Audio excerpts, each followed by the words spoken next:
ඔයාලට අද විස්තර කරන්න යන්නේ භ්‍රමණ චලිතයේ කොටස.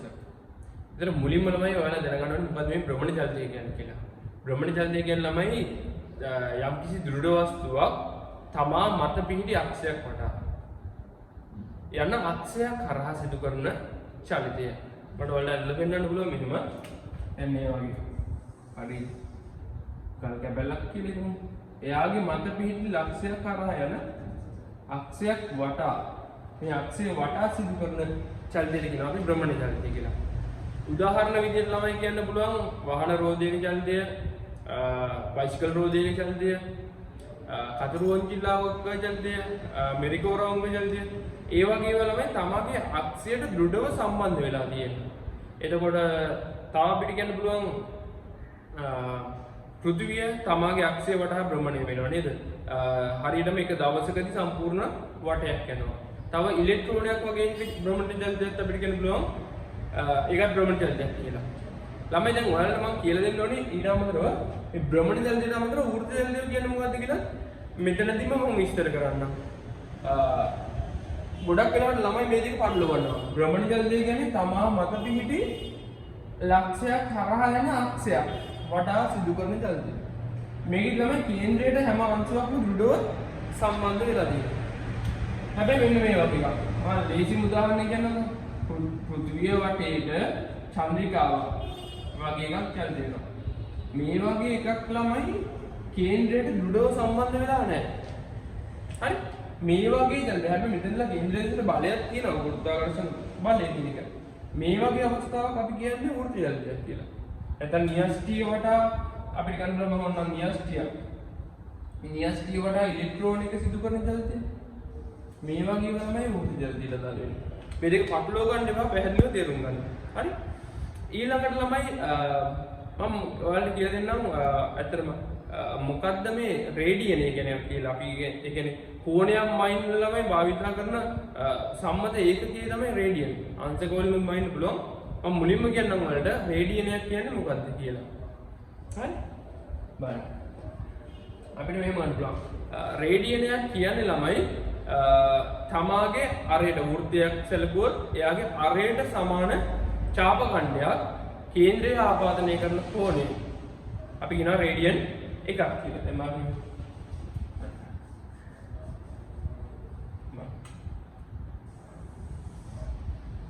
තමාගේ අරයට සමාන ඡාප ඛණ්ඩයක් මේ ඡාප ඛණ්ඩය සැලකුවොත් අරයට සමාන වෙනවා. ඒ සමාන ඡාප ඛණ්ඩයක් ගන්නදී කේන්ද්‍රය ආපාදනය කරන කෝණය මෙන්න මේ කෝණය ළමයි කියනවා එයාලා මොකද්ද?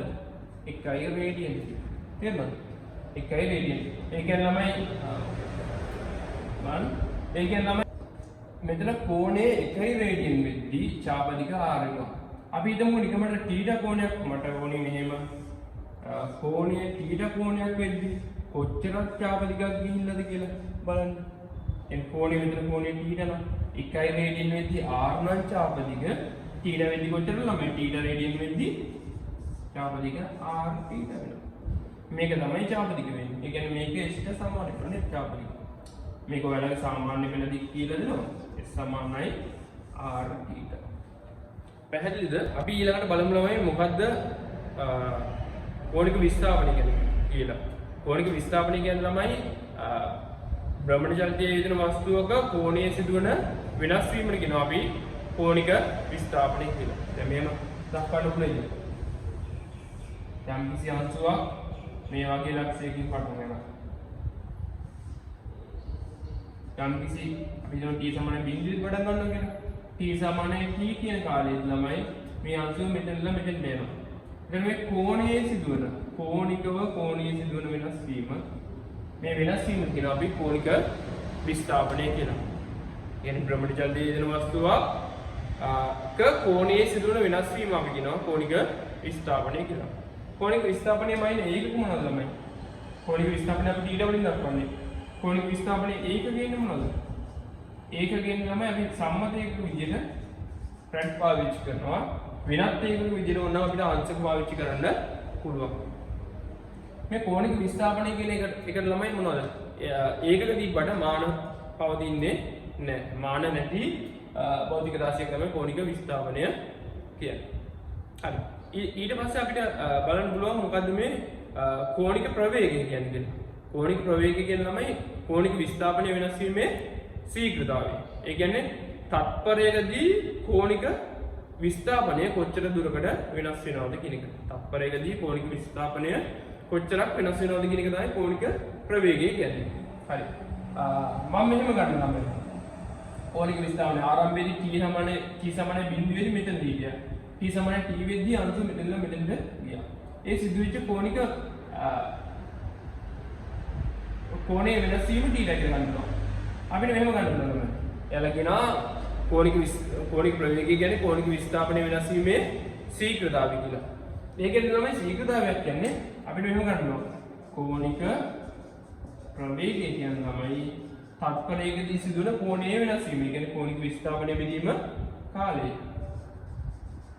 කෝණික විස්ථාපනය බෙදීම ගත වූ කාලය. අපිට කෝණික ප්‍රවේගය ළමයි ඔමේගා වලින් සංකේතවත් කරනවා. කෝණික විස්ථාපනය θ. දැන් ඩෙල්ටා θ කියලා දාන්න පුළුවන් වුණා. මේක t මේ පැත්තට දාන්න තමයි. ඒක ඔමේගා t සමාන වෙනවා θ ට. අපි මේක සම්මුති සූත්‍රයක් විදිහට පාවිච්චි කරොත් θ සමානයි ඔමේගා වතාවක් t. හරි? කෝණික ප්‍රවේගය ළමයි ඒක කියන්නේ මොනවද? කෝණීය බෙදීම කාලය. ඒ කියන්නේ රේඩියන් බෙදීම තත්පර. ඒ කියන්නේ මේක ඒකක විදිහට තමයි අපිට පාවිච්චි කරන්න පුළුවන් රේඩියන් තත්පරය. එතන සම්මත ඒකකය තමයි. සම්මත ඒකක. විදිහට රේඩියන් තත්පරය කියන ඒකකේ පාවිච්චි කරන්න පුළුවන්. මේ ඒකකයට අමතරව ළමයි තවත් ඒකක ගොඩක් තියෙනවා. කෝණීය වෙනස් වීම කොච්චරද කියලා. අපි කියන ළමයි වෙනත් ඒකක විදිහට අපි පාවිච්චි කරන්න පුළුවන් ගොඩක් තියෙනවා. මම මෙතන දක්වන්නම්. වෙනත් ඒකක. වෙනත් ඒකක විදිහට ළමයි කියනවා RPS කියලා එකක් තියෙනවා. නැත්නම් REVS කියලා තියෙනවා. මේ කියන ළමයි rounds per second නැත්නම් revolutions per second කියලා. තත්පරයට වඩා තත්පරයට වඩා.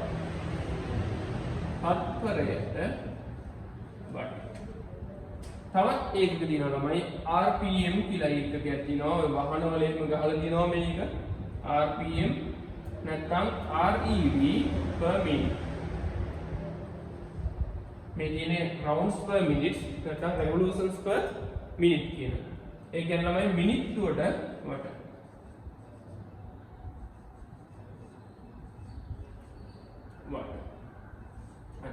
මේ ඒකක සියල්ලකින්ම මයින්නේ කෝණික ප්‍රවේගය කියන එක කියලා. හරිද ළමයි? දැන් අපිට බලන්න පුළුවන් මොකද්ද කෝණික ත්වරණය කියන්නේ කියලා.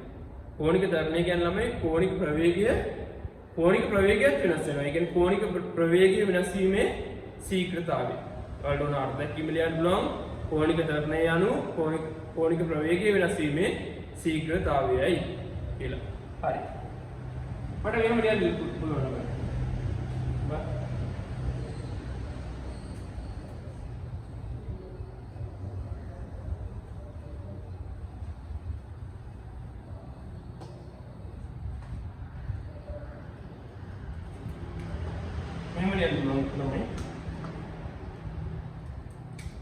කෝණික ප්‍රවේගය කියන්නේ කෝණික ත්වරණය කියන්නේ ළමයි කෝණික ප්‍රවේගය වෙනස් වීමේ ශීඝ්‍රතාවය. ඒ කියන්නේ තත්පරයකට කෝණික ප්‍රවේගය කොච්චර වෙනස් වෙනවද කියන එක. අපිට මෙහෙම කියන්න පුළුවන්. කෝණික ත්වරණය කියන්නේ ළමයි එතකොට කෝණික ත්වරණය කියන්නේ කෝණික ප්‍රවේගය වෙනස් වීමේ ශීඝ්‍රතාවය. ඒ කියන්නේ කෝණික ප්‍රවේග වෙනස බෙදීම ගත වූ කාලය. කෝණික ප්‍රවේග වෙනස බෙදීම ගත වූ කාලය. කෝණික ත්වරණය ළමයි අපිට ඇල්ෆා වලින් දක්වන්න පුළුවන්. කෝණික ප්‍රවේග වෙනස කියන්නේ මම දානවා ඩෙල්ටා ඔමේගා කියලා. ගත වූ කාලය ඔන්න ඩෙල්ටා t කියලා දාන්න පුළුවන්. නැත්නම් t කියලා දාන්නත් පුළුවන්. මේ චරිතය සැලකුවොත් එහෙම t සමාන බිඳුවේදී අපි හිතමු අංශුවට ඔමේගා නෝට් කියලා ආරම්භක කෝණික ප්‍රවේගයක් තියෙනවා. t සමාන t කාලයකට පස්සේ අංශුවට අපි හිතමු ඔමේගා කියලා කෝණික ප්‍රවේගයක් තියෙනවා කියලා. දැන් මේ සමීකරණයට අනුව අපිට ගන්න පුළුවන් කෝණික ත්වරණය කියන්නේ කෝණික ප්‍රවේගයේ වෙනස බෙදීම ගත වූ කාලය. ඒ කියන්නේ ළමයි ඇත්තටම අපි කෝණික තරණය ගන්නේ සාමාන්‍ය තරණය වගේමයි. අවසාන කෝණික ප්‍රවේගය ඍණ ආරම්භක කෝණික ප්‍රවේගය බෙදීම ගත වූ කාලය. අවසාන කෝණික ප්‍රවේගය ළමයි ඔමේගා වෙනවා. ආරම්භක කෝණික ප්‍රවේගය ඔමේගා නෝට් වෙනවා. බෙදීම ගත වූ කාලය. මේක ඒකක විදිහට තමයි අපිට ගන්න පුළුවන් සම්මත ඒකක විදිහට ගන්න පුළුවන්. මේක radians per second මේක seconds. ඒකෙත් තමයි rad per square second. එතන තප්පර වර්ගයට radian. දැන් අපි බලමු මේ කෝණික විස්ථාපනය, කෝණික ප්‍රවේගය, කෝණික තරණය. ඔය කියපු සියලුම දේවල් ළමයි දෛසික රාශියට වෙනවා. මේ සියලුම දේවල් දෛසික රාශියට වෙනවා. කොහොමද මේ දෛසික රාශියක දිශාව හොයාගන්න කියලා බලමු. මේක දිශාව හොයාගන්න ළමයි අපිට සරල නියමයක් තියෙනවා. දකුණත් නියමය නැත්නම් සුරත් අක්ෂ නියමය කියලා කියනවා. මෙහෙමයි ළමයි නියමය කියන්නේ ඔයාලා ඕන සටහන් කරගන්න PDF එක තියෙනවා කොහොමද? දකුණු අතේ නැත්නම් සුරතේ මහපටගිල්ල හැර අනිත් ඇඟිලි හතර වස්තුව භ්‍රමණය වන දිශාවට වක්‍ර කළ විට මහපටගිල්ල යොමු වන දිශාවෙන් දෛසිකයේ දිශාව ලැබෙනවා. අදාළ දෛසිකයේ දිශාව ලැබෙනවා. හරි? බලන්න ළමයි. මෙහෙම ගන්නමු. දැන් මම මෙතන පෙන්වන්න ඉස්සෙල්ලා වස්තුව මේ පැත්තට භ්‍රමණය වුණා තමයි මේ අක්ෂය වටා මෙහෙම භ්‍රමණය වුණොත් එහෙම මෙහෙම වෙනනම් මේ පැත්තට භ්‍රමණය වුණොත් එහෙම වක්‍ර වුණොත් මේ වක්‍ර වන දිශාවට මහපටගිල්ල හැර අනිත් ඇඟිලි හතර වක්‍ර කරපුවාම වස්තුව භ්‍රමණය වන දිශාවට මහපටගිල්ල හැර අනිත් ඇඟිලි හතර. හැබැයි දකුණු අතේ වක්‍ර කරපුවාම මහපටගිල්ල යොමු වන දිශාවෙන් ගොඩනේ මේ දෛසිකයේ කෝණික විස්ථාපනය, කෝණික ප්‍රවේගය, කෝණික තරණය කියන දෛසිකයේ දිශාව ලැබෙනවා. පැහැදිලිද? තවත් මට ඕන උදාහරණයක් විදිහට මේක දක්වන්න පුළුවන්. මේ වගේ.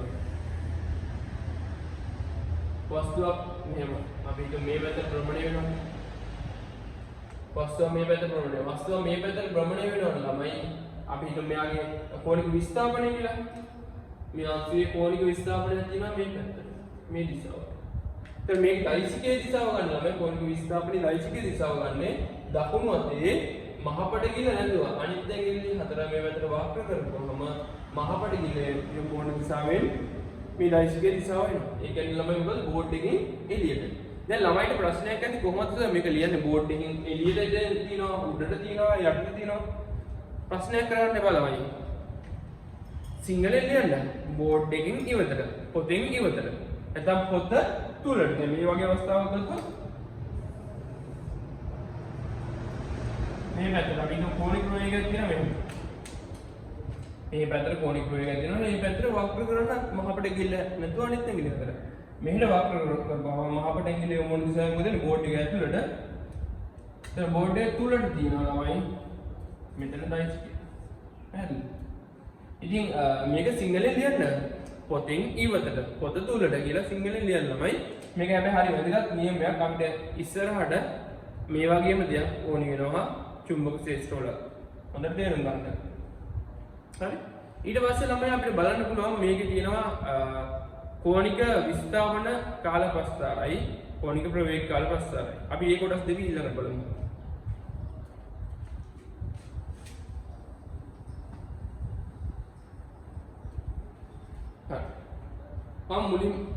මම මුලින්ම ඔයාලට කියන්නම් මොනවද මේ කෝණික විස්ථාපන කාල ප්‍රස්ථාර කියලා සහ ඒවෙන් අපිට ගන්න තියෙන්නේ මොනවද කියලා. අපි සලකමු ළමයි මේ වගේ. කාලය t තප්පර වලින් කෝණික විස්ථාපනය කාලය කියලා කියන්නම්. කාලය ඊට කෝණික විස්ථාපනය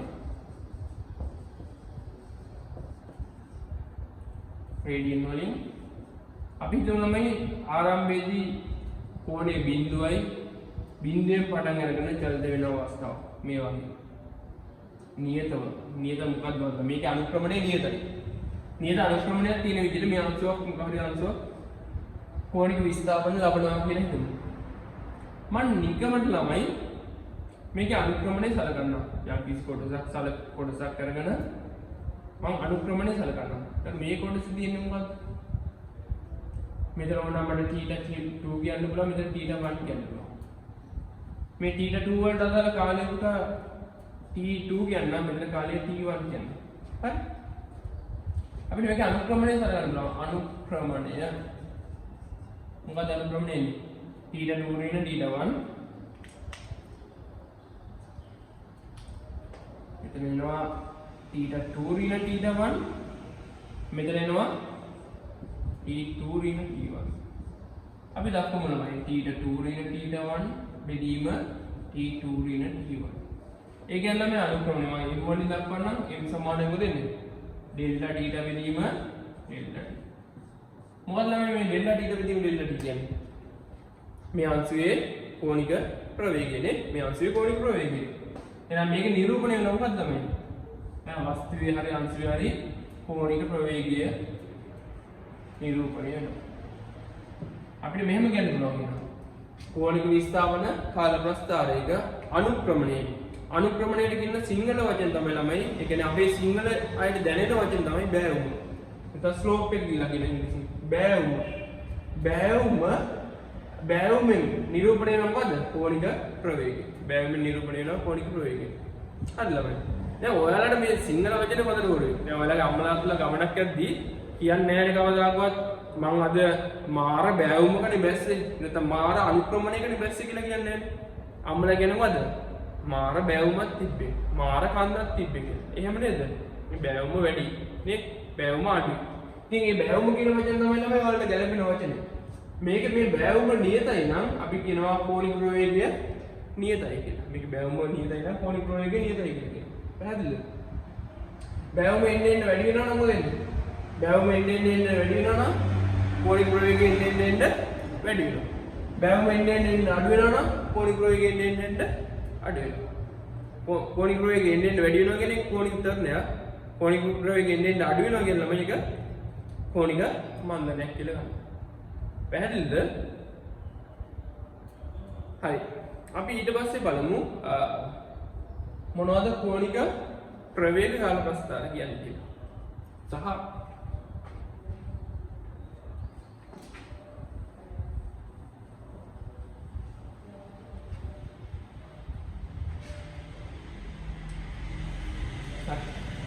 බලන්න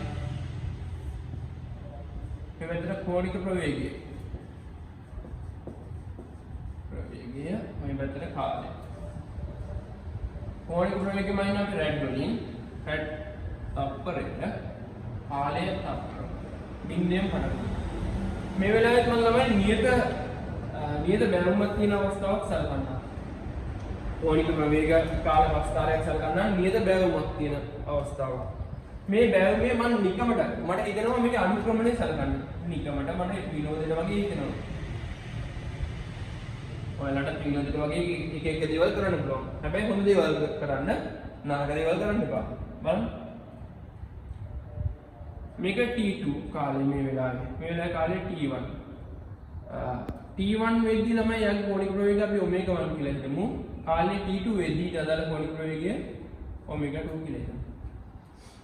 මට තව නිකමට හිතෙනවා දැන් මේකේ අනුක්‍රමණය සලකන අනුක්‍රමණය කියන්නේ මොකද්ද? y කන්නාංක වෙනසක් බෙදීම x කන්නාංක වෙනසක්. ඔයාලා 2D කාලේ කියලා දෙනවා. දැන් මෙතන නම් ළමයි ඔමේගා 2 ඍණ ඔමේගා 1 බෙදන්න ඕනි t2 ඍණ t1. මෙහෙම නේද? අනුක්‍රමණය සමානයි ඔමේගා 2 ඍණ ඔමේගා 1 බෙදීම t2 ඍණ t1. නම් මෙහෙම දක්වන්න අනුක්‍රමණය සමානයි ඔමේගා 2 ඍණ ඔමේගා 1 කියන ළමයි අපිට දැන් පුළුවන් ඩෙල්ටා ඔමේගා බෙදීම ඩෙල්ටා t. මේ කියන්නේ මොකද? කෝණික ප්‍රවේග වෙනසක් බෙදීම කාලයක් කියන්නේ කෝණික ධර්මයක් නේ. කෝණික ධර්මයක්.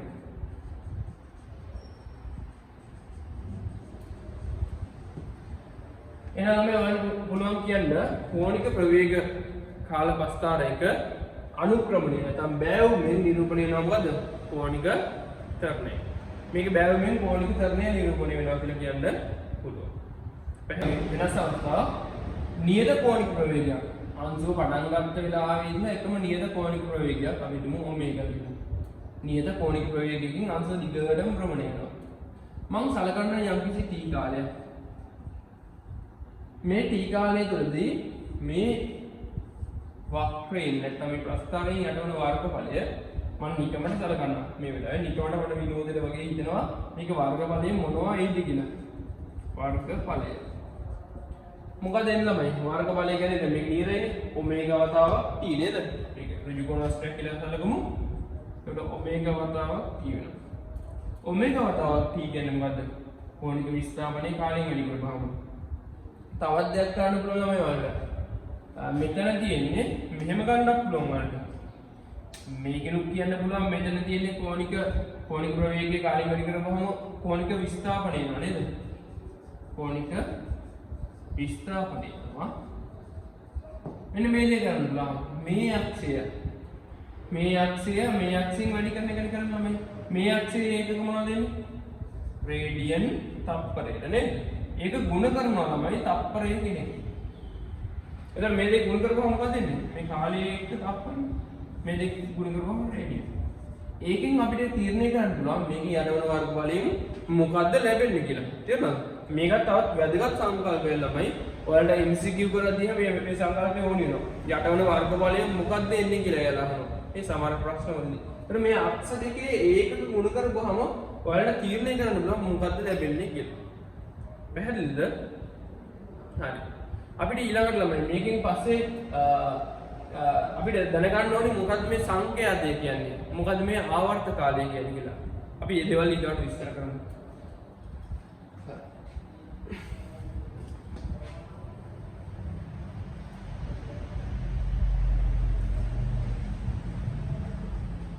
බලන්න.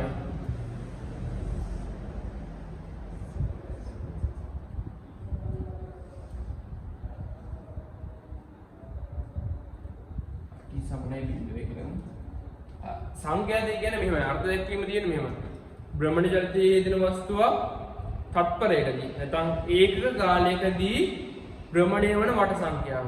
භ්‍රමණය වන වට සංඛ්‍යාවට කියනවා සංඛ්‍යාතය කියලා. අපි සංඛ්‍යාතය දක්වන්න ළමයි f වලින් හර්ට්ස් වලින් මෙයා තත්පරයකට කොච්චරක් වට යනවද කියන එක තමයි තේරුම. දැන් පෑන් එකක් වගේ සරලව ගත්ත පෑන් එකක් වගේ තත්පරයකට වට කීයක් භ්‍රමණය වෙනවද කියන එක. අපි සංඛ්‍යාතය කියලා දක්වනවා. මේ වලට සංඛ්‍යාතයේ සම්මත ඒකක ළමයි එන්නේ. සංඛ්‍යාතයේ සම්මත ඒකක එන්නේ ඒකක විදිහට අපි දක්වන්න පුළුවන් තප්පරයට හෝ හර්ට්ස් කියලා. මේ විද්‍යාත්මක නමක් එයාට ගෞරව වෙනස හර්ට්ස් කියලා දානවා. HZ capital H capital Z. ඊට පස්සේ තමයි සංඛ්‍යාතයට පස්සේ අපි දැනගන්න ඕනේ මොකද්ද මේ ආවර්ත කාලය කියන්නේ. ආවර්ත කාලය කියන්නේ මෙහෙම ඌර්ධ ජලතිය දැන් භ්‍රමණ ජලතිය යෙදෙන වස්තුවක් එක් සම්පූර්ණ වටයක් t සමාන බිඳුවෙන් මේ ජලතිය මෙතනින් පටන් ගත්තා නම් t සමාන බිඳුවෙන් සම්පූර්ණ වටේ ගිහිල්ලා මෙහෙම ගිහිල්ලා ආයෙ මෙතෙන්ටම එන්න ගතන කාලය අපි ඒකට කියනවා ආවර්ත කාලය කියලා. හරි ළමයි. ඒකට ආවර්ත කාලයේ සම්මත ඒකක වෙන්නේ මොනවද? ආවර්ත කාලයේ සම්මත ඒකක වෙන්නේ තත්පර. නේද? තත්පර තමයි. වෙනත් ඒකක විදිහට තමයි ගොඩක් දේවල් පාවිච්චි කරන්න පුළුවන්. වෙනත් ඒකක විදිහට ආවර්ත කාලෙට මිනිත්තු දාන්න පුළුවන්, පැය දාන්න පුළුවන්, අවුරුදු දාන්න පුළුවන්. වගේ ඕන තරම් අපිට ඒකක පාවිච්චි කරන්න පුළුවන් ආවර්ත කාලෙට. ඒ කියන්නේ මට අර්ධයක් මෙහෙම කියන්න පුළුවන්.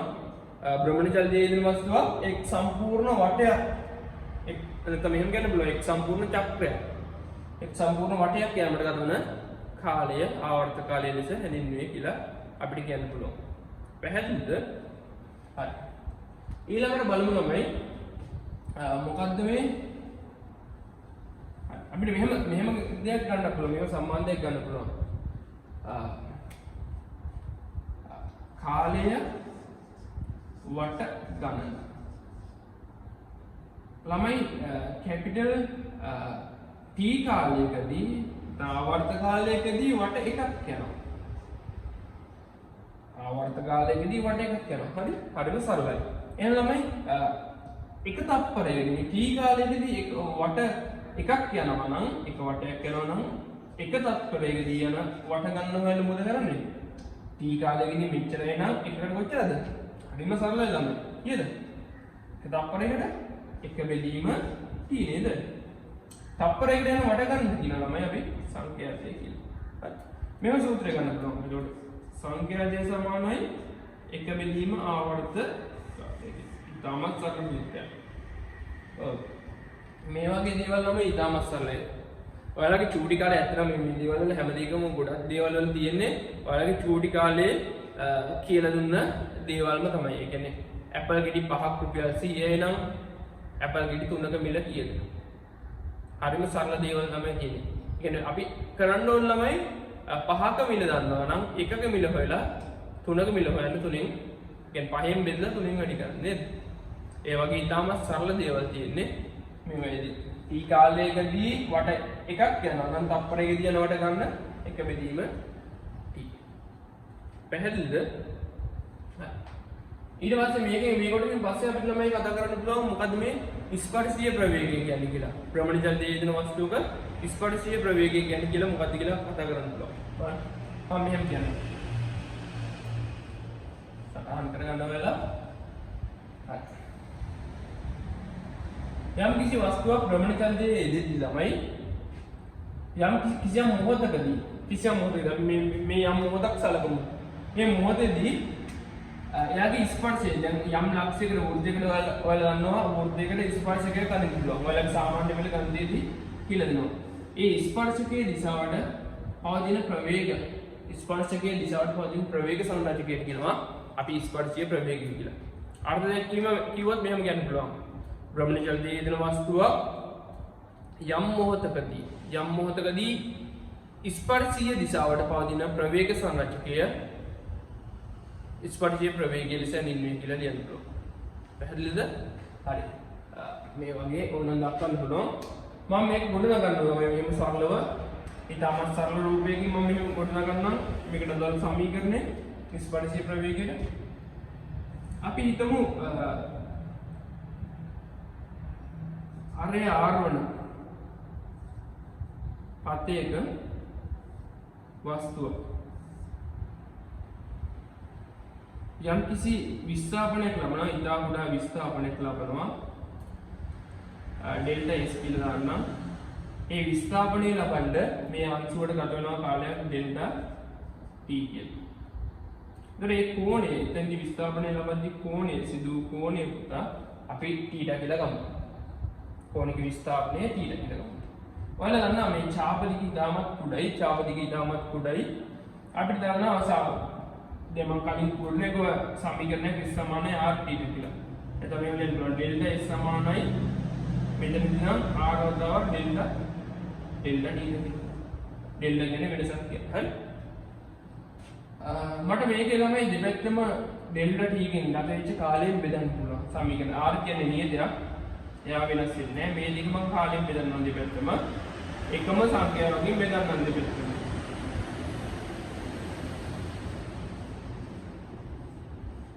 डेल्टा S डेल्टा t කියන්නේ ළමයි කෝණික රේඛීය විස්ථාපනය වෙදීම කාලය මේ ඉතා කුඩා මේ විස්ථාපනය ඉතා කුඩා වෙදී මේක රේඛීය විස්ථාපනයක් කියලා ගන්න පුළුවන්. රේඛීය විස්ථාපනය වෙදීම කාලය කියන්නේ ළමයි අපිට රේඛීය ප්‍රවේගය නැත්නම් ස්පර්ශීය ප්‍රවේගය කියලා දක්වන්න පුළුවන්.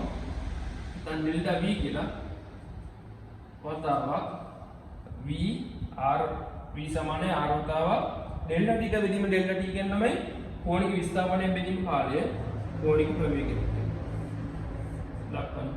මේක තවත් සම්බන්ධ සමීකරණයක් අපි පාවිච්චි කරන v සමානයි r ඔමෙගා. v සමානයි r. පැහැදිලිද?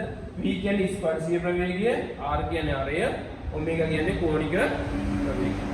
ඔමෙගා කියන්නේ කෝණික ප්‍රවේගය. v කියන්නේ ඇත්තටම ස්පර්ශීය ප්‍රවේගය කියන්නේ යම් මොහොතක ස්පර්ශීය දිශාවට තියෙන ප්‍රවේගය. පැහැදිලිද?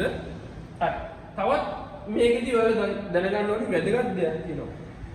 මේ v සමානයි r ඔමෙගා. මම ඊට කලින් ගත්ත ළමයි මොකද? s සමානයි r θ නේද? මේකෙන් තමයි මේක ලිව්වේ. මේකෙන් තමයි s සමානයි r θ.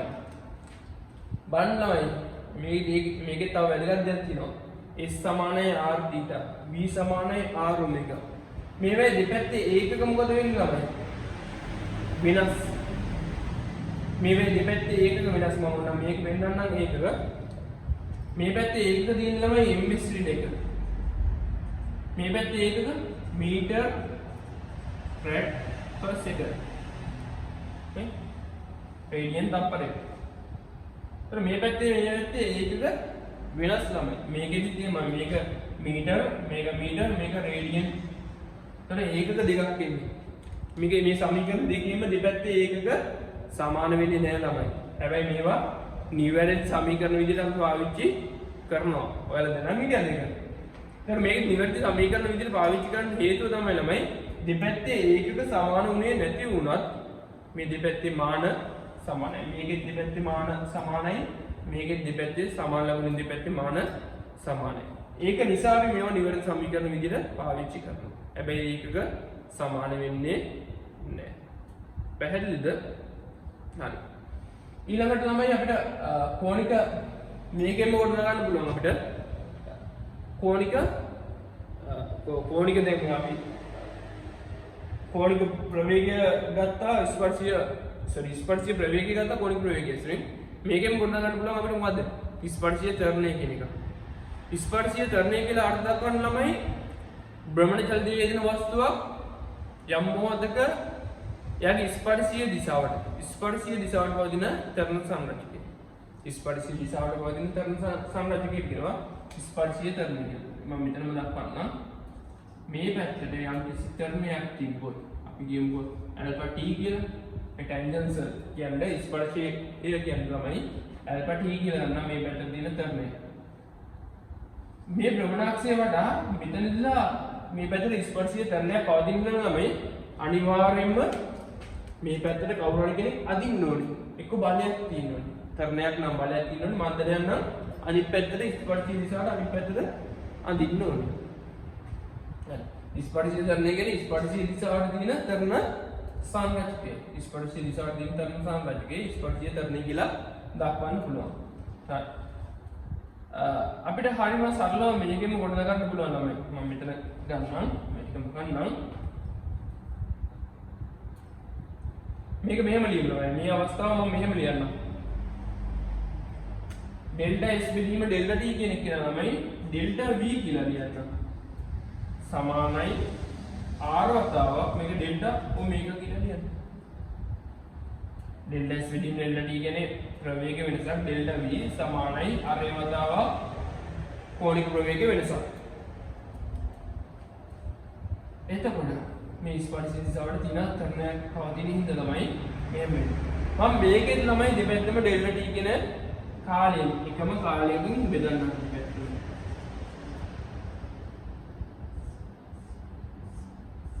ප්‍රවේග වෙනසක් බෙදීම කාලය කියන ළමයි තරණය. මේ වෙලේ ස්පර්ශීය ප්‍රවේගයේ බෙදීම කාලය ස්පර්ශීය දිශාවට තියෙන ප්‍රවේග වෙනස බෙදීම කාලය. ඒතර අපිට මේක කියන්න පුළුවන් ස්පර්ශීය තරණය කියලා. ඇල්ෆා T කියලා. සමානයි R වතාවක් කෝණික ප්‍රවේග වෙනසක් බෙදීම කාලය කියන්නේ කෝණික තරණය. එහෙනම් මේ ස්පර්ශීය තරණය කියන එක සමාන වෙනවා R වතාවක් කෝණික තරණයට. ස්පර්ශීය තරණය සමානයි R වතාවක් කෝණික තරණයට. මම සිංහලෙන් ලියනම් ස්පර්ශීය තරණය සමානයි R වැඩි කිරීම කෝණික තරණය. හරි. ස්පර්ශීය තරණය සමානයි R වැඩි කිරීම කෝණික තරණය. එතන මේ ස්පර්ශීය තරණය ඒ වගේ මේ ස්පර්ශීය ප්‍රවේගයේ ඒකක මොනවාද? ස්පර්ශීය ප්‍රවේගයේ ඒකක ms ඍණ එක. ස්පර්ශීය තරණයේ ඒකක ms ඍණ. එතකොට ms ඍණ දෙක ළමයි. දැන් අපිට මෙහෙම දෙයක් ගන්න පුළුවන්. කිසියම් වස්තුවක් ඒකාකාර කෝණික ප්‍රවේගයෙන් අපි හිතමු ඔමේගා ඒකාකාර කෝණික ප්‍රවේගයෙන් චලනය වෙනවා. t සමානයි බිඳුවෙන් මෙතන චලනය පටන් ගන්නවා. ඒ වගේම මේ සම්පූර්ණ වෘත්තයක් සම්පූර්ණ වටයක් ගිහලා මෙතෙන් එන්න හදන කාලය ආවර්ත කාලය. ඔයාලා දන්නවා හැම එකනම ආවර්ත කාලයට සමාන කාලයක් තමයි මෙයාට ගත වෙන්නේ පුතා. සම්පූර්ණ වටයක් ගිහලා මේ ස්ථානෙටම පැමිණෙනවා. එතකොට මෙයා සම්පූර්ණ වටයක් යද්දී දරුවෝ මේ වස්තුව සම්පූර්ණ වටයක් යද්දී සම්පූර්ණ එක් වටයක් යද්දී ගමන් කරන කෝණය රේඩියන් කොච්චරද? 2.5. රේඩියන් 2.5 කෝණයක් ගමන් කරනවා. එහෙනම් අපිට මෙහෙම ලියන්න පුළුවන්. බලන්න කෝණික ප්‍රවේගය කියන්නේ කෝණික විස්ථාපනය වීම ගත වූ කාලය. මේ ඒකාකාර කෝණික ප්‍රවේගය. මම මෙහෙම ලියනවා නම් ඒකාකාර කෝණික ප්‍රවේගයෙන් භ්‍රමණය වන අවස්ථාවක් සලකන්න. භ්‍රමණය වන අවස්ථාවක් සලකා. ඒකාකාර කෝණික ප්‍රවේගයෙන් භ්‍රමණය වන අවස්ථාවක් සලකලා අපිට ගන්න පුළුවන් මෙන්න මෙහෙම. එක් සම්පූර්ණ වටයක් කරන ගමන කාලයේ කැපිටල් T ඒ වගේම ගමන් කරන කෝණික විස්ථාපනය 2.5. නම් කෝණික ප්‍රවේගය සමානයි කෝණික විස්ථාපනය බෙදීම ගත වූ කාලය. මෙහෙම ලියන්න පුළුවන්. කෝණික විස්ථාපනය කියන්නේ 2.5 ගත වූ කාලය T. මේකත් සම්මත සූත්‍රයක් විදිහට උදාලා පාවිච්චි කරනවා. කෝණික විස්ථාපනය සමානයි කෝණික ප්‍රවේගය. ඒකාකාර කෝණික ප්‍රවේගයෙන් වස්තුවක් චලිත වෙද්දී භ්‍රමණය වෙද්දී කෝණික ප්‍රවේගය සමානයි කෝණික විස්ථාපනය නැත්නම් 2.5 බෙදීම කැපිටල් T. කැපිටල් T කියන්නේ මේකේ ආවර්ත කාලය. මේක මෙහෙම ලියන්න පුළුවන් දරුවෝ. ඔමේග සමානයි 2.5 වතාවක් 1 බෙදීම T කියලා. ඔයාලා දන්නවා 1 බෙදීම T කියන්නේ සංඛ්‍යාතය. මේ වස්තුවේ සංඛ්‍යාතය එන ඔමේග සමානයි 2.5 f කියලා ලියන්නත් පුළුවන්. මේවා සම්මත සූත්‍ර. ඊගවට හොඳයි ළමයි. අපි ඊගවට බලමු මොකද්ද අවස්ථිතික ගූර්ණය කියන්නේ කියලා. අපි අවස්ථිතික ගූර්ණය කැපිටල් I වලින් දක්වනවා. අවස්ථිතික ගූර්ණය කියන්නේ ළමයි භ්‍රමණය වන වස්තුවක් තම භ්‍රමණ චලිත ස්වභාවය වෙනස් කරන්න දක්වන අකමැත්ත. අපි අවස්ථිතිය කියලා කියනවා. ඒ කියන්නේ කවුරු හරි කෙනෙක් භ්‍රමණය වෙමින් ඉන්නවා නම් එයා අකමැති ළමයි භ්‍රමණ චලිත ස්වභාවය වෙනස් කරන්න. භ්‍රමණය වෙන එක්කෙනෙක් භ්‍රමණ චලිතය වෙනස් කරන්න අකමැති, නිශ්චල වෙන එක්කෙනෙක් භ්‍රමණය වෙන්න අකමැති. ඔය වගේ දෙයකට තමයි අපි අවස්ථිතික ගූර්ණය කියන්නේ. ඔයාලට මතක ඇති මම කලින් ඉගෙනුවා අවස්ථිතිය කියලා. කොටස. අවස්ථිතිය කියන්නේ තම රේඛීය චලිත ස්වභාවය වෙනස් කරන්න. ඒ කියන්නේ යම් ඉස්සරහට හෝ පිටවසට රේඛීය චලිත ස්වභාවය වෙනස් කරන්න දක්වන අකමැත්තට කියන අවස්ථිතිය කියලා. දැන් මෙතනදී අවස්ථිතික ගූර්ණය කියන්නේ අර්ථයකින් මෙහෙමයි. භ්‍රමණය වන වස්තුවක් නැත්නම් යම් කිසි වස්තුවක් තම භ්‍රමණ චලිත ස්වභාවය වෙනස් කරන්න දක්වන අකමැත්ත. හරි? දැන් බලන්න ළමයි. අපිට අවස්ථිතික ගූර්ණයේ අගයක් ගන්න පුළුවන් මෙහෙම. අපි සලකමු මෙහෙම යම් කිසි අක්ෂයක ඉඳලා සිම්පල් ආර්බිටරි පිටින් m ස්කන්ධය. මෙයා මේ වගේ භ්‍රමණ චලිත ස්වභාවය ඇති කරන්න පුළුවන් අවස්ථාවක්. මෙයාට මේ භ්‍රමණ චලිත ස්වභාවයක් ඇති කරන්න පුළුවන් අවස්ථාවක්. දැන් මේ වගේ ලක්ෂීය ස්කන්ධය අපි ලක්ෂීය ස්කන්ධයක් සලකා ළමයි අපිට අවස්ථිතික ගූර්ණය මෙහෙම දක්වන්න පුළුවන්. අවස්ථිතික ගූර්ණය සමානයි මේ ලක්ෂීය ස්කන්ධය වතාවක් භ්‍රමණ අක්ෂයේ සිට මෙතන තියෙන ලම්බ දුර. අපි ලම්බ දුරක් තමයි ලම්බ දුරේ වර්ගය. භ්‍රමණ අක්ෂයේ සිට මෙතන තියෙන ලම්බ දුරේ වර්ගය. අවස්ථිතික ගූර්ණය ළමයි ලක්ෂීය ස්කන්ධයක් සලකලා මෙහෙම අර්ථ දක්වන්න පුළුවන්. අවස්ථිතික ගූර්ණය ඒ අගය ගන්න පුළුවන් ලක්ෂීය ස්කන්ධය වතාවක් භ්‍රමණ අක්ෂයේ ඉඳලා මේ ලක්ෂයට භ්‍රමණ අක්ෂයේ ඉඳලා මේ වස්තුවට තියෙන ලම්බ දුරේ වර්ගය. මේ දෙකේ ගුණිතය පුතා අපිට එනවා අවස්ථිතික ගූර්ණය. පැහැදිලිද? හරි. එතන මේ අවස්ථිතික ගූර්ණයේ ඒකක මොනවද ඉන්නේ?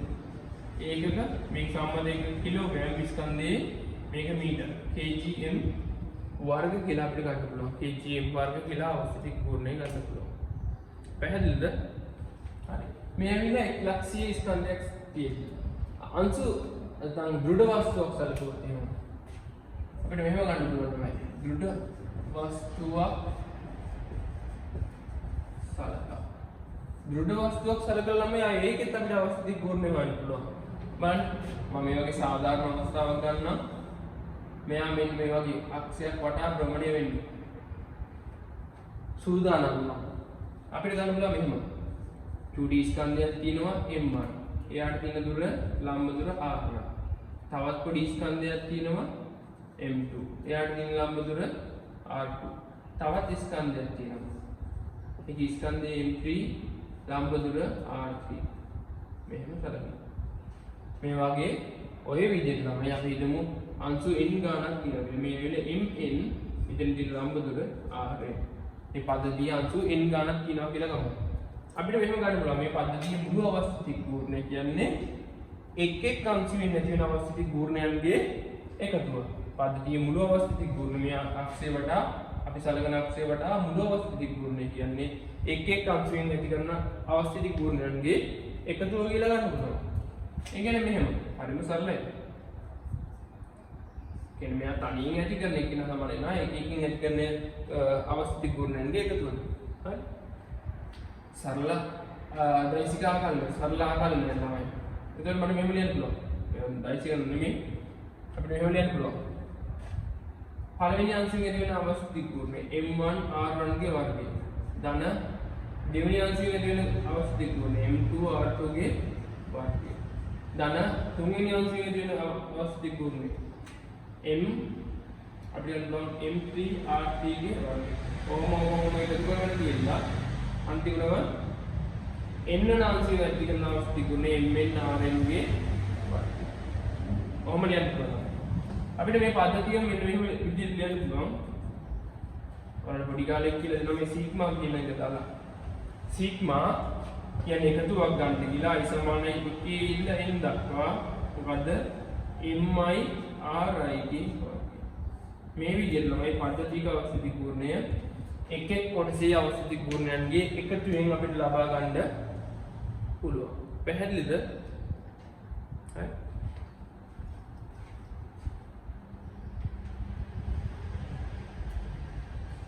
දැන් බලමු ළමයි අපි කොහොමද මේ වගේ පද්ධතියක පද්ධතියක් තිබ්බොත් එහෙම අපිට එක එක විවිධාකාරයෙන් පද්ධතීන් තියෙනවා. අපි මේ පද්ධතීන් වල මුලින්ම බලමු ළමයි මොනවද මේ අවස්ථිතික ගුණයට උදාහරණ කියලා. කොහොමද මේ අවස්ථිතික ගුණය එන්නේ කියලා. හරි මම මේක කරන්නම්.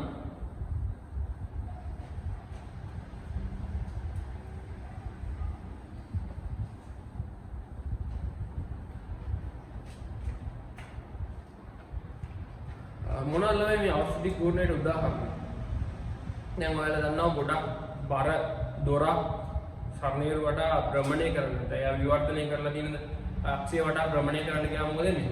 තරමක් අපහසුයි. සැහැල්ලු දොරක් නම් ලේසි. ඒකෙදි මොකද වෙලා තියෙන්නේ? එහෙම ගන්නම් i සමානයි n r දොරක්. ඒ දොරේ ස්කන්ධය වැඩි හින්දා තමයි අවස්ථිතික ගුණය වැඩි වෙලා තියෙනවා. ඒ වගේම ඔයාලා දන්නවා මෙරිකෝරම්මක් වගේ එකක්. ළමයි නැති වෙලාවේ ළමයි භ්‍රමණය කරන්න ලේසි නේද? නිශ්චල වෙන්නේ කෙනෙක් භ්‍රමණය කරන්න ලේසි. හැබැයි ළමයි ගොඩක් පිටලා හිටියොත් එහෙම මෙරිකෝරම්මේ භ්‍රමණය කරන්න ගොඩක් අපහසුයි. ඒක තවත් උදාහරණයක් ළමයි. ඒකේ ස්කන්ධය වැඩි හින්දා අවස්ථිතික ගුණය වැඩි වෙනවා. ඒ වගේම ළමයි ඔයාලා දන්නවා දැන් අර ලොකු කඳු අතර නැත්නම් ලොකු ගොඩනැගිලි අතර කඹ දාලා ගැට ගහලා මේ වගේ ලොකු කඳු හරි මොන වෙනාරි කඹ දාලා ගැට ගහලා මිනිස්සු ළමයි ඇවිදගෙන යනවා මේ කඹ දිගේ. මේ මිනිස්සු නිකම්මද ඇවිදගෙන යන්නේ? නෑ ළමයි. මේ මිනිස්සු පාවිච්චි කරනවා ලොකු දිග දණ්ඩක්. ඇයි? මිනිහා නිකන් ගියොත් ළමයි මිනිහාගේ අවස්ථිතික ගුණය මේ මෙන්න මේ අක්ෂය වටා දෙපැත්තට ගොඩක් අඩුයි. මොකද අක්ෂයේ තියෙන ස්කන්ධයන් තියෙන දුර ගොඩක් අඩුයි පුතා මිනිහාට. හැබැයි මේ ලොකු දණ්ඩක් අරන් ගියොත් මොකද වෙන්නේ? මිනිහාගේ අක්ෂය යා භ්‍රමණය වෙන්න පුළුවන් අක්ෂය වටා පුතා මේ ස්කන්ධයේ විහිදීම ගොඩක් වැඩි. ස්කන්ධයේ විහිදීම වැඩි වෙන්න වැඩි ඩාර් වැඩි වෙන්න මොකද වෙන්නේ? සහ මේ දණ්ඩේ බර ස්කන්ධයක් තියෙනවනේ මේ R වැඩි වෙන්න මොකද වෙන්නේ? අවස්ථිතික ගුණය වැඩි වෙනවා. එතකොට ළමයි මේ මිනිස්සයා මෙහෙම දැන් මේක අරගෙන යද්දී නිගමනවත් මිනිස්සයා වැටෙන්න ගියත් දැන් මිනිස්සයා භ්‍රමණය වෙන්න ගියත් මොකද වෙන්නේ? දණ්ඩ භ්‍රමණය වෙන්න අකමැති. මිනිස්සයා භ්‍රමණය වෙන්න ගියත් දණ්ඩ භ්‍රමණය වෙන්නේ නැත්නම් මේ පද්ධතිය භ්‍රමණය වෙන්න අකමැති. හේතුව මොකද? මේ ස්කන්ධ ව්‍යාප්තිය ගොඩක් ඈතට ගිහිල්ලා දිනවා. ඒකට මේකේ අවස්ථිතික ගුණය ගොඩක් වැඩි. එතන මොකද වෙන්නේ? භ්‍රමණය වෙන්න හැදුවත් භ්‍රමණය වෙන්න දණ්ඩ දෙන්නේ නැහැ. එතකොට ඒ ටික ඇති මේ මිනිහයාට ආය පාරක් බැලන්ස් වෙන්න. පැහැදිලිද? මේ අවස්ථිතික ගුණය තවත් ලස්සන යෙදීමක් ළමයි. තව මොනවද මේ අවස්ථිතික ගුණය තියෙන්නේ? ඔයාලා දන්නවා ඔය අපි කියනවා විශාල Java රෝද. දැන් ඔය මැෂින් වලදී ඔයාලා දැකලා තියෙන හයි කරලා තියෙන ලොකු Java රෝද. හේතුව නම් දන්නේ නැතුව ඇති. හැබැයි සමහර මැෂින් වල දැකලා තියෙන ලොකු Java රෝද හයි කරනවා. මොකක්hari පද්ධතියක් ක්‍රියාත්මක වෙද්දී අපි මොකක්hari එන්ජිමක් හරි මොකක්hari පද්ධතියක් ක්‍රියාත්මක වෙද්දී ළමයි මේ ලොකු Java රෝද හයි කරලා තියෙනවා. හේතුව තමයි ළමයි මේ මෙයා එකපාරක් භ්‍රමණය වෙන්න පටන් ගන්න මේක ස්කන්ධය වැඩි. ලොකු ස්කන්ධයක් තියෙනවා. නේ ස්කන්ධය වැඩි එතන මේක ස්කන්ධය වැඩි ඉඳ අවස්ථිත ගුණය වැඩි. අනික මේ ස්කන්ධ ව්‍යාප්තිය ළමයි ගොඩාක් වැඩි. ස්කන්ධයේ ව්‍යාප්තිය වෙලා තියෙන දුර වැඩි වෙන්න මොකද වෙන්නේ? අවස්ථිත ගුණය වැඩි වෙනවා. එතන මේක එකපාරක් භ්‍රමණය මේ දිගින් දිගට භ්‍රමණය වෙද්දි ළමයි යම් කිසි හේතුවක් ඉඳන් මෙයා නිශ්චල කරන්න හැදුවත් මොකද වෙන්නේ? නිශ්චල වෙන්නේ නැහැ දිගින් දිගටම භ්‍රමණය වෙනවා. තේරුණාද? මේ එන්ජිම හිතන්න මේක එන්ජිමක් කියලා. මේක නතර වෙන්න හැදුවම මොකද වෙන්නේ? නතර වෙන්නේ නැහැ. මොකද මෙයා භ්‍රමණය වෙමින් හිටියේ එයා කැමති නැහැ භ්‍රමණ ජලදේ වෙනස් කරන්න. ඒකට තමයි අවස්ථිත කියන්නේ. එයා කැමති නැහැ භ්‍රමණ ජලදේ වෙනස් කරන්න. එයා දිගින් දිගටම භ්‍රමණය වෙමින් තියෙනවා. මේ එන්ජිම නිකන් නතර වෙන්න හැදුවත් නතර වෙන්නේ නැහැ. තවත් වැඩ කරපන් කියලා මූ කියනවා. මොකද? උගේ අවස්ථිත ගුණය වඩා වැඩි. පැහැදිලි ළමයි. හරි? මේවා තවත් වැදගත් උදාහරණ තවත් ඕන තරම් අපිට උදාහරණ වුණා දෙන්න පුළුවන් අවස්ථිතික ගුණය සම්බන්ධව.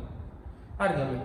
අපි ඊළඟට බලමු මොනවද මේ අවස්ථිතික ගුණයට ඒකාකාර වස්තු වල ඒකාකාර දෘඩ වස්තු වල අපි අවස්ථිතික ගුණය සඳහා උදාහරණ කිහිපයක් බලමු. මොකද ඔයාලට සමහරක් වෙලාවට ළමයි එක්සෑම් එකේදී මතකයෙන් දැනන් ඉන්න ඕනේ. ගොඩක් වෙලාවට එයාලා එක්සෑම් එකේදී දෙනවා මේ අධ්‍යයන. ඒ වුණාට ඔයාලා දැනගෙන සිටීම ඉතාම වැදගත්. මම මේ ටික මගන්නම්.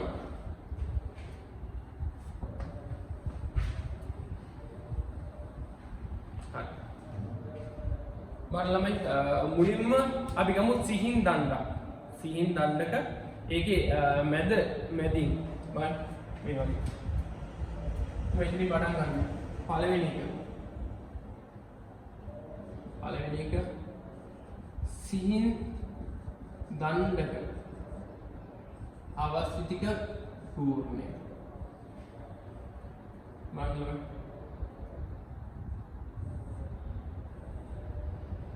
එයාගේ මැදින් අල්ලලා කැරකෙවුවොත් මේ පෑන වගේ එකක් මැදින් අල්ලලා කැරකෙවුවොත් ළමයි කරකවන්න ලේසි. මේ පැත්තකින් අල්ලලා කැරකෙවුවොත් ඒක කරකවන්න අමාරුයි නේද? එතන මේ මැද අවස්ථිතික ගුණය කරකවන්න ලේසි කියන්නේ මැදින් අවස්ථිතික ගුණය අඩු වෙන්න ඕනි. පැත්තෙන් අල්ලලා කරකවනවට වැඩි නේද? මේකේ අවස්ථිතික ගුණය ඒකෙන් අඩු වෙන්න ඕන ළමයි. මේ වටා මේ භ්‍රමණය කරනවා. එහෙනම් දන්නේ ඉතින් අපි හිතමු මුළු දිගේ L කියලා. හරි මැදින් ඈ. මැදින් කියලා දාන්න. මැදින් භ්‍රමණය කරන්නේ මේ වෙලාවේ අවස්ථිතික ගුණය I සමාන වෙනවා ළමයි 12න් 1යි ml වර්ගය. I සමාන වෙනවා 12න් 1යි ml වර්ගය. මේ ගොඩක් අඩුයි ළමයි. ඒ කියන්නේ භ්‍රමණය කරන්න ලේසි කියන්නේ එයාගේ අවස්ථිතික ගුණය අඩුයි. භ්‍රමණය කරන්න අමාරු කියන්නේ එයාගේ අවස්ථිතික ගුණය ගොඩක් වැඩි. පැහැදිලිද? හරි. මට මෙහෙම ගන්න දෙවෙනි අවස්ථාව. සිහින් දණ්ඩක අවස්ථිතික ගුණය 1 කිලෝවරක්. 1 කිලෝවරකින් තමයි. දැන් මේ වගේ අවස්ථාවක්. එයාගේ 1 කිලෝවරකින් මෙන්න මේ වගේ භ්‍රමණය කරනවා. මේ පැත්තකින් අල්ලලා මේ පෑන වගේ එකක් මේ පැත්තකින් අල්ලලා භ්‍රමණය කරනවා. මේ වගේ භ්‍රමණය කරොත් එහෙනම් මොකද වෙන්නේ? ඒක භ්‍රමණය කරන ටික අපහසුයි ළමයි. ඒකේ අවස්ථිතික ගුණය අධ්‍යය වැඩි වෙන්න ඕනේ. මේ වෙලාවේ අවස්ථිතික ගුණය ළමයි I සමානයි 3න් 1යි ml වර්ගය. පැහැදිලිද? මේ දෙවෙනි අවස්ථාව. හරි. ඊළඟට අපි බලමු ළමයි කුහර සිලින්ඩරයක මුදුවක වලල්ලක වගේ එක ඒ තුනේම එකමයි ළමයි. ඒ තුනේම එකමයි. මම මෙතන දක්වන්නම්. කුහර සිලින්ඩරයක මුදුවක වලල්ලක මේ වගේ ඒවේ ළමයි කේන්ද්‍රය හරහා යන අක්ෂය වටා. කේන්ද්‍රය හරහා යන අක්ෂය වටා මම මෙන්න කොහොමද කරන්නේ? මේ වගේ මේක ඇතුලේ හිස් තමයි. හරිද? මේ ඝනයක් කියන්නේ නෙමෙයි ඇතුලේ හිස් කෙනෙක්. මෙයාගේ අරේ R කියලා ගමු පුතා. මෙයාගේ ස්කන්ධය අපි M කියලා ගමු. ඇතුලේ හිස් කෙනෙක්. හැබැයි මෙයාගේ ස්කන්ධය මොකද? ස්කන්ධයේ මේක සම්පූර්ණයෙන්ම බාහිරින් ව්‍යාප්ත වෙලා ඉන්නේ. ඒ කියන්නේ මෙයාගේ පඩියට ආසන්නයෙන් තමයි පඩියේ දිගේ තමයි මේ ස්කන්ධය සම්පූර්ණයෙන්ම ව්‍යාප්ත වෙලා තියෙන්නේ. කුහර සිලින්ඩරයක මුදුවක වලල්ලක. දෘಢ අවස්ථාවට වැඩි නම් මෙයාලගේ ඈතින් පිහිටලා තියෙන ස්කන්ධේ මම ඊගා අවස්ථාව සලකන්නම්. ඒකට සාපේක්ෂව මම මේ කියන්නේ මේ ස්කන්ධේ ඈතින් ව්‍යාප්ත වෙලා තියෙන්නේ. ස්කන්ධේ ඈතින් ව්‍යාප්ත වෙලා තියෙන්නේ මොකද? මේක අවස්ථිත ගුණේ වැඩි වෙනවා. මේ ස්කන්ධය ඈතට යන අවස්ථිත ගුණේ වැඩි. මේ වෙලාවේ අවස්ථිත ගුණේ මේ වෙලාව අක්ෂය වටා ළමයි. කේන්ද්‍රය හරහා යන අක්ෂය වටා අවස්ථිත ගුණේ මේ වෙලාවේ MR වගේ. හතරවෙනි අවස්ථාව බලන්න ළමයි.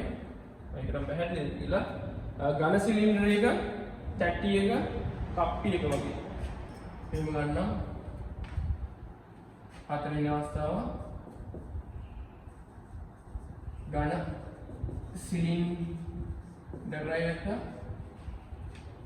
තැටියක කප්පියක කප්පියක් වගේ ළමයි. කප්පි දන්නවද නේද? පුලි කියලා කියන්නේ ඉංග්‍රීසියෙන්. කප්පියක ඒකෙත් අක්ෂය වටා. එයාගේ අක්ෂය වටා තමයි ළමයි මම මේ සලකන්නේ. බලන්න. මේ වගේ අවස්ථාව. ඝන සිලින්ඩරයක් තැටියක් කප්පියක් වගේ. මේක ඝනයි. ඇතුලේ පිරලා තියෙනවා. ඒ කියන්නේ මෙයාගේ ස්කන්ධය මැදත් ව්‍යාප්ත වෙලා මෙහෙම වටේටම දිගටම ව්‍යාප්ත වෙලා තියෙනවා. දැන් මේ අවස්ථාවේ නම් ස්කන්ධය ඔක්කොම ටික බාහිරම ලේයර් එකේ තමයි ඉන්නේ. තේරුණා? මේ අවස්ථාවේ වටේ. දැන් මේ වෙලාවේ හැමතැනම කියලා බෙදලා දිනවා. මෙයාගේ අපි ආරේ අපි R කියලා ගමු. ඒ වගේම මෙයාගේ බීටා දාලා ස්කන්ධය ළමයි සිම්පල් M කියලා ගමු. මේකේ ස්කන්ධය සිම්පල් M කියලා ගමු. මෙයාගේ කේන්ද්‍රය හරහා යන අක්ෂය වටා අවස්ථිත ගුණය මේ වෙලාවේ අපිට ගන්න පුළුවන් I සමානයි භාගයයි MR වර්ගය. මේ වෙලාවේ අවස්ථිත ගුණය ළමයි කලින් අවස්ථාවට සාපේක්ෂව මේ අවස්ථාවට සාපේක්ෂව අඩුයි. හේතුව තමයි එකම ස්කන්ධයක් මෙයාගේ ඈතින් ව්‍යාප්ත වෙලා දිනවා. මෙයාගේ මැද මුල මැද අග හැමතැනම එකම විදිහට ව්‍යාප්ත වෙලා තියෙනවා. දැන් මේක ළඟිනුත් තියෙනවා ඈතිනුත් තියෙනවා. එකම ස්කන්ධෙ බෙදීලා ගිහලා දිනවා. දැන් මෙතනදී අවස්ථිත ගුණය ළමයි අඩු වෙනවා. පැහැදිලිද? ඔය ඇවිල්ලා හතරවෙනි අවස්ථාව.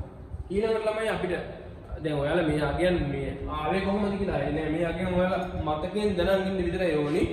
ගොඩක් වෙලාවට ළමයි එක්සෑම් එකේ රචනා පේපර් එකේ නම් අනිවාර්යයෙන්ම දෙනවා මේකට. හරිද? මේ සමීකරණ නැත්නම් මේ සූත්‍ර ටික දෙනවා ඔයාලට.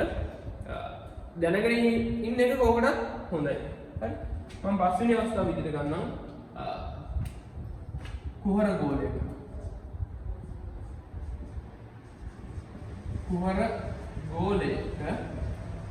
මෙයාගේ ළමයි කේන්ද්‍රය හරහා යන අක්ෂය වටා. කේන්ද්‍රය හරහා යන අක්ෂය. ළමයි වලට කේන්ද්‍රය හරහා යන්නේ නැති අක්ෂයක් තියෙනවා. මෙන්න මේවා මම ඊගමන පොඩ්ඩක් කියන්නම්. මෙන්න කේන්ද්‍රය මෙහෙම දිද්දී අර දෙහිගෙඩියකට වගේ ස්කෝප් එකක් මෙහෙම ගහන්නක් කරනවා. හරිද? දෙහිගෙඩියක් කරගන්නවා. යාගේ මෙන්න මෙහෙම අක්ෂයක් ගහලා මෙහෙම ප්‍රමාණය ගන්න පුළුවන්. අමුතු විදියට ප්‍රමාණය වෙයි. හරි? එහෙම එකක් නෙවෙයි මෙතනදි කතා කරන්නේ. කේන්ද්‍රය හරහා යන අක්ෂය. තමයි මේ කුහර ගෝලය. මෙයාගේ අර R කියලා ගමු. දැන් මේකේ ස්කන්ධය අපි M කියලා ගමු.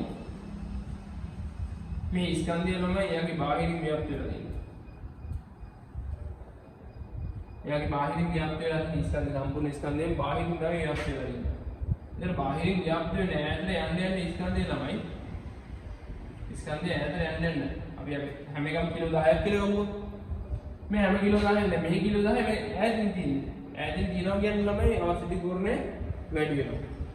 ඈතින් තියනවා කියන්නේ අවශ්‍ය ගුණය වැඩි වෙනවා. මෙයාගේ අර මේ වෙලාවේ අවශ්‍ය ගුණය I සමානයි 3න් 2යි MR වර්ගය. 3න් 2යි MR වර්ගය වෙනවා මේ වෙලාවේ අවශ්‍ය ගුණය. පැහැදිලිද? ඊළඟ අවස්ථාව තමයි මේ අගයන් ටික ඉතින් ඔයාලා දැනගෙන ඉන්න ඕනි. හැබැයි මේ සාපේක්ෂව හිතන්න පුළුවන්. මේකට සාපේක්ෂව මේක ගන්න පුළුවන්. මේ නේද? මේකට සාපේක්ෂව ඊගා එක ගන්න පුළුවන්. මොකද්ද? ඝන ගෝලය. ආයෝනීය අවස්ථාව විදිහට මම සර ගන්නවා. ඝන ගෝලයක ඒකත් කේන්ද්‍රය හරහා යනවා. හරහා යන අක්ෂය. කේන්ද්‍රය හරහා යන අක්ෂය වටා ළමයි මේ කට්ටිය භ්‍රමණය වෙන්නේ. හරිද? අපිට ඕනි තැන් වලින් භ්‍රමණය කරලා අවශ්‍ය දේ පූර්ණ මෙයාගයන් කියලා ගන්න බෑ. ඒවට වෙනම ක්‍රම තියෙනවා ළමයි. ඒවා මේ උසස් පෙළට එහෙම ලොකුවට අවශ්‍යතාවයක් වෙන්නේ නැහැ. බලන්න. දැන් මේකෙදි කේන්ද්‍රය හරහා යන අක්ෂය වටා තමයි භ්‍රමණය වෙන්නේ. මෙයාගේ අපි R කියලා ගමු. මේකේ ස්කන්ධයත් කලින් වගේම සිම්පල් M කියලා ගමු. දැන් මේකේ තමයි බලන්න හොඳට. දැන් මේකට සාපේක්ෂව සලකන්න පුළුවන්. ඔයාලට තේරෙන්න ඕනේ මොකද්ද මේක වෙන්නේ කියලා. දැන් මේකේ ළඟත් ස්කන්ධය දෙනවා. මේ එකම කිලෝද මෙතනක් කිලෝ 10 මෙතනක් කිලෝ 10. හැබැයි මේකේ කොටසක් ළඟින් තියෙනවා තවත් කොටසක් ඈතින් තියෙනවා. තේරෙනවද? එතන මේකේ ළඟත් තියෙනවනේ. ළඟත් තියෙන කිලෝ ගහක් ළඟ දිනවා කිලෝ ගහක් ඈත දිනවා කියමුකෝ. එතන මේකේ ළඟත් තියෙන ඉඳා මොකද මේ? මේකේ අවශ්‍ය දේ පූර්ණ ළමයි මේකට සාපේක්ෂව මොකද වෙන්නේ? අඩු වෙනවා. මේකට සාපේක්ෂව අඩු වෙනවනේ. මේකේනේ දෙක බෙදීම තුනයිනේ. මේකේනේ ඊගා ඔත්ති සංඛ්‍යාව ළමයි. දැන් මෙතනනේ දෙක බෙදීම 3. හරි? මේකෙනේ ඊළඟ ඔත්ති සංඛ්‍යාව. ඒ කියන්නේ i සමානයි දෙක බෙදීම 5යි mr වර්ගය. හරි? දෙක බෙදීම 5යි mr වර්ගය. ඊළඟ ඔත්ති සංඛ්‍යාව. ඒක මම නිකන් කියන රටාවක් විතරයි ඈ. හරිද? නිකන් සලකන රටාවක්. පැහැදිලිද? මම හිතනවා ඔයාලට මේ දක්වා කියපු දේවල් ටික ඔක්කොම ටික පැහැදිලි ඇති කියලා. හරි. अब එකක් තියෙනවා ළමයි ආස්තරය කියන්නේ තමුක හරි ඍජුකෝණාස්ත්‍රාකාර වගේ තට්ටි එක. තේරෙනවද? මම ඉඳලා අවස්ථාව විදිහට හදගන්නවා. අපි 6 වෙනි එක මම අයිති 7 වෙනි එක විදිහට ගන්නවා. ඍජුකෝණාස්ත්‍රාකාර තට්ටි එක.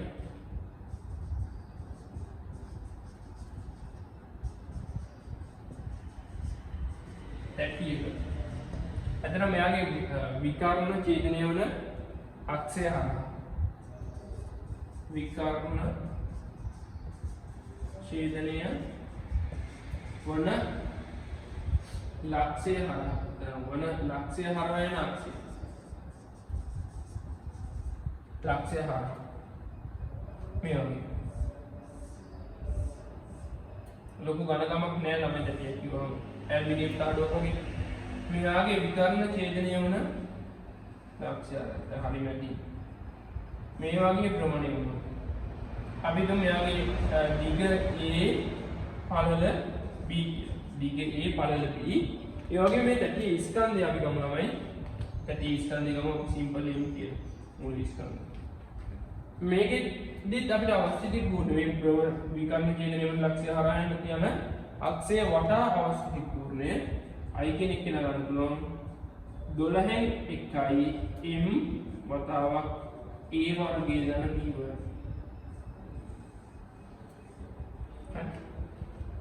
මෙන්න මේ අවශ්‍ය ගුණයන් ටික ළමයි වලට මතක තියාගන්න ඕනි. පොඩ්ඩක් මතක තියාගත්තට කමක් නැහැ. මොකද වැරද්දක් වෙන්නේ නැහැ. මේ දෙක සාපේක්ෂව සංසන්දනය කරන්න පුළුවන්. මෙයාට සාපේක්ෂව මෙයාගේ අවශ්‍ය ගුණ වැඩි කියලා. සීන් දණ්ඩක මැදට සාපේක්ෂව කෙලවරකින් ගත්තාම අවශ්‍ය ගුණ වැඩි. කියන්නේ මේ සංඛ්‍යාවට වැඩිය මේ සංඛ්‍යාව වැඩි වෙන්න ඕනේ. මේකෙදි ළමයි මේකේ අවශ්‍ය ගුණ වැඩි වෙන්න ඕනේ. ගුණ සිලින්ඩරයේ ඝන සිලින්ඩරයට වැඩිය අවශ්‍ය ගුණ වැඩි වෙන්න ඕනේ. ඒ කියන්නේ මෙතන එක කියන සංඛ්‍යාව තියෙන්නේ මෙතන ඊට වඩා අඩු සංඛ්‍යාවක් බාකි කියන්නේ. මේ දෙක සාපේක්ෂව සංසන්දනය කරලා මතක තියාගන්න පුළුවන්. මේ දෙකත් එහෙමයි. ගෝලයේ අවශ්‍ය ගුණ වැඩි ඝන ගෝලයට වැඩිය. ඒ කියන්නේ මේකේ සංඛ්‍යාව අවශ්‍ය ගුණ වැඩි නේ. ඒකට මේක සංඛ්‍යාව වැඩි වෙන්න මේක සංඛ්‍යාව අඩු වෙනවා. මේක දෙක තුනෙන් බෙදලා දින මේක දෙක පහෙන් බෙදලා තියෙනවා. ඒ වගේම මේ අන්තිම අවස්ථාවත් මතක තියාගන්න. ගත්තොත් හොඳයි ඒක. පැහැදිලිද මේ දක්වා? හරි. අපිට දැන් ඊළඟට තවත් අවශ්‍ය ගුණේම උදාහරණයක් ගන්න පුළුවන්. මම මේ කෝර සිලින්ඩරයකුයි ඝන සිලින්ඩරයකුයි සලකලා පොඩි උදාහරණයක් කියලා දෙන්න. හරි.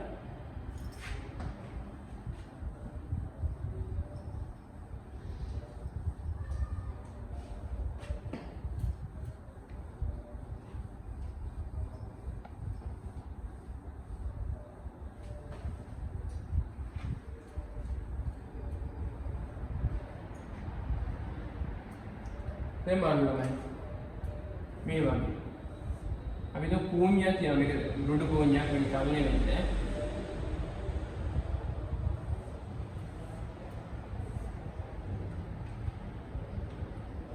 මේක කූණියක් කියනවා. මේ කූණිය තමයි තියෙනවා කුහර සිලින්ඩරයක් තියෙනවා. ඒ වගේම තව දෘඩ සිලින්ඩරයක් තියෙනවා. මේක සම්පූර්ණයෙන්ම දෘඩයෙන් සම්පූර්ණයෙන් පිළිලා තියෙනවා. මේ අනික කුහර සිලින්ඩරය.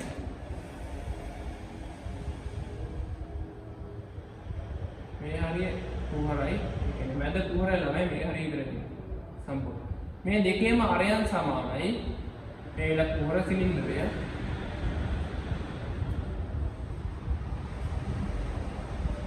මේ විල දෘඩ සිලින්ඩරය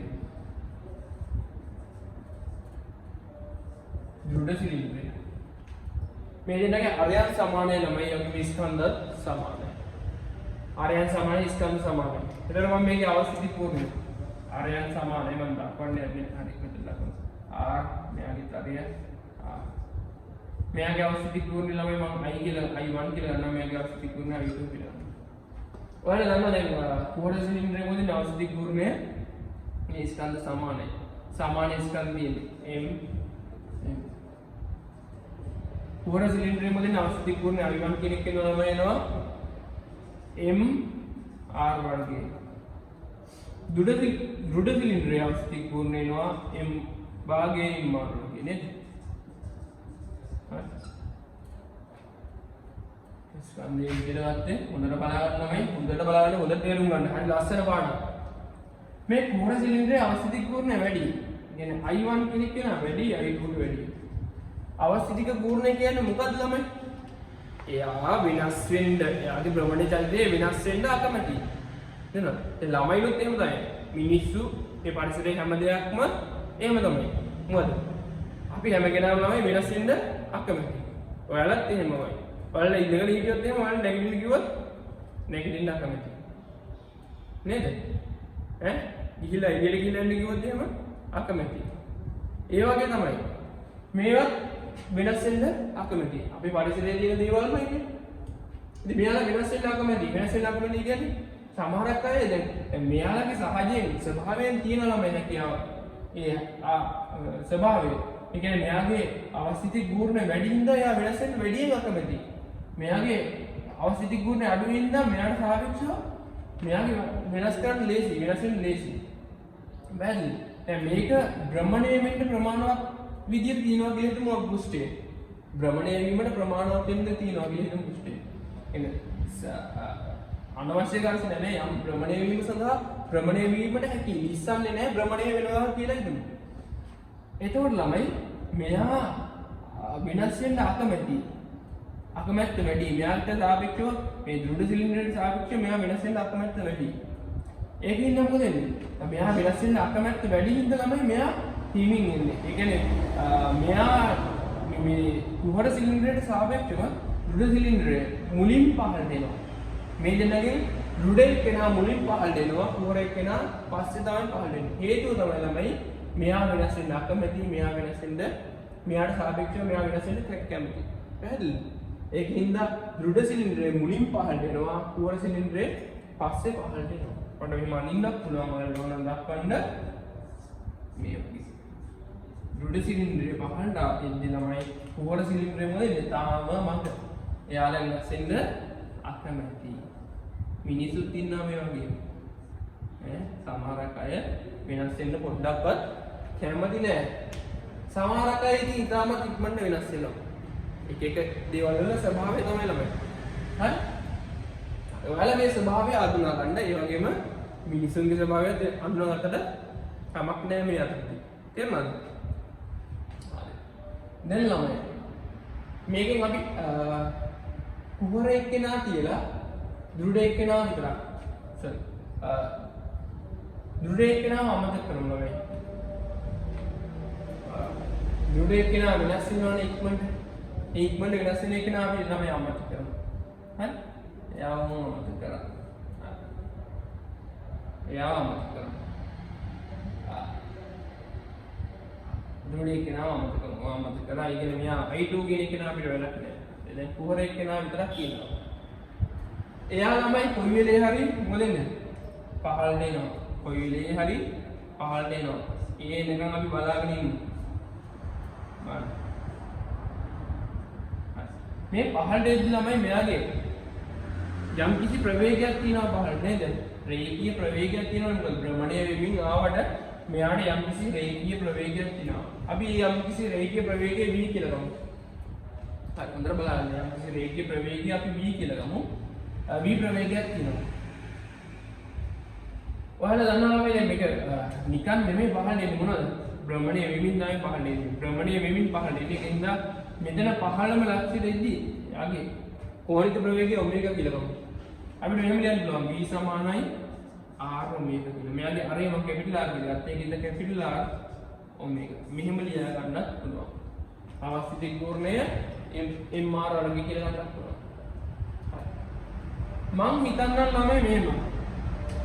මේ අංශුව ආවේ සිම්පල් h උසක ඉඳලා.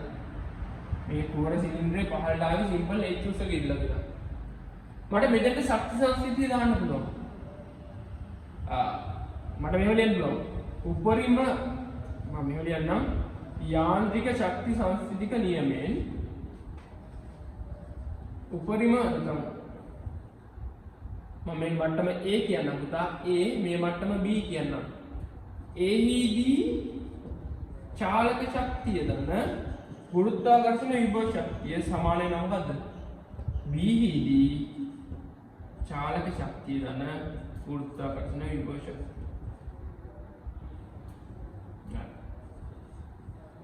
චාලක ශක්තිය තමයි ඒ වලදී යා නිශ්චලතාවයෙන් අපි හිතමු උදාහරණයක් කියලා මේ ඔක්කොම චාලක ශක්තිය නැහැ.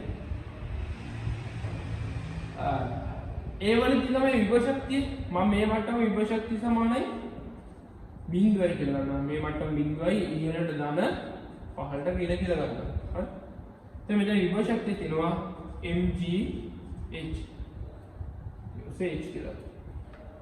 සමානයි b හිදී චාලක ශක්තිය.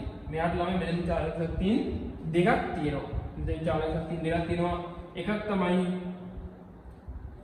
රේඛීය චාලක ශක්තිය. ඒ කියන්නේ භාගයේ mv වර්ගය ධන භ්‍රමණ චාලක ශක්තිය. අපි ඒක දක්වන ළමයි භාගයයි i ඔමේගා වර්ගය. මම තව ටිකකින් මේක ඔප්පු කිරීම කරන්නම් ඉස්සරහට.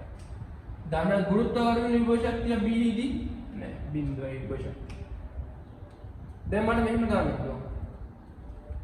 අවස්ථිතික ගුණය ළමයි මෙතන අපි I1 කියලා ගත්තා. මම මේක I1 කියලා දාන්නම්. I1 වෙනුවට මෙතනින් ආදේශ ගන්න පුළුවන් නේද මේක? mr වර්ගය කියලා මෙතෙන් දාන්න. හරි? mgh සමානයි හොඳට බලන්න තමයි ලස්සන දේවල් හොඳට බලා ගන්න. හොඳට තේරුම් ගන්න, හොඳට බලා ගන්න. පාස් පේපර් ස්ටික් කරන්න. අනිවාර්යයෙන් මේ ලෙවල් වලට මේ වගේම දේවල් තමයි එන්නේ.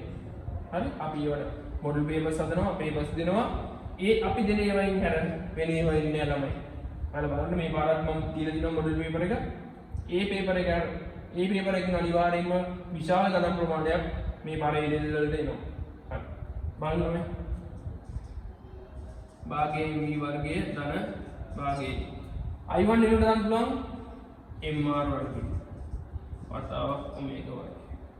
මුළු සමීකරණයම m කැපිටල් දෙකකින් වැඩි ගන්න ළමයි සමීකරණය. මේ v වෙනුවට ඕන මට මොකක්ද දාන්න පුළුවන්? නැත්නම් මම මෙහෙම දාමු. ඔමේගා වෙනුවට දාන්න ළමයි මම මෙතනින් කියන්න පුළුවන් ඔමේගා කියන්නේ මොකද්ද? v බෙදීම r කියලා. මේකෙන් යනවා මෙතන මම ආදේශ කරන්න ළමයි. ඔමේගා වෙනුවට v බෙදීම r කියලා යෝගෙම e r තුනේදී මම දෙකකින් වැඩි කරන්න සමීකරණය. 2gs සමානයි v වර්ගය දර r වර්ගය වතාවක් ඔමේගා වර්ගය කියන ළමයි v වර්ගය බෙදීම r වර්ගයට r වර්ගය කැපිටල්. එතන එන්නේ 2v වර්ගය 2gh සමානයි 2v වර්ගය දෙක දෙකක් වෙනවා gh ගේ වර්ගමූලය තමයි විදිය. එහෙනම් මේක පහළට එද්දි තමයි එයාගේ රේඛීය ප්‍රවේගය මූල gh වෙනවා. පැහැදිලිද? ඉතාමත් සරල දෙයක්. ඉතාමත් සරල දෙයක්. හරි?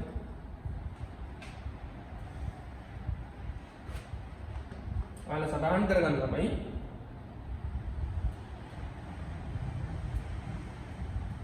පුළුවන්.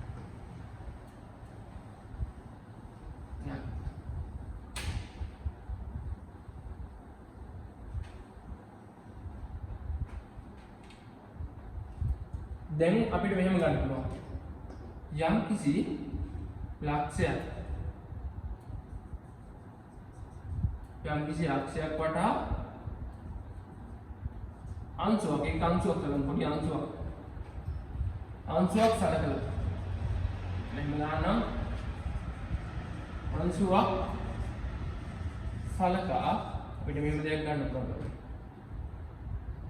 එයා v වේගයෙන් යනවා. යම් මොහොතක ස්පර්ශී වේගය v කෝණික ප්‍රවේගය මේ අංශුවක්.